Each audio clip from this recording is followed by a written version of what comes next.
Good morning everyone, or magandang umaga sa inyo lahat. So, we have here a bantam chicken. It is for sale. So, 500 pesos. May dalawa pa doon. Tagi 500 pesos. Yung malaki namin bantam, na medyo malaki ng kaunti, that is only 300 pesos. Nandun sa kabila talisayon.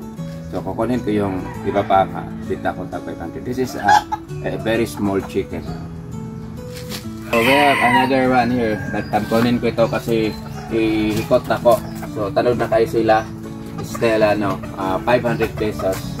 So, kung set ang bibilin mo, maliit na yung babae, that is 1,000 pesos. We have also another small bantam. So, binta namin dito is 500.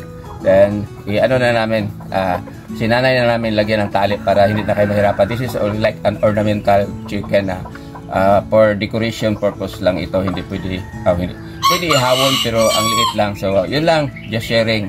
Thank you.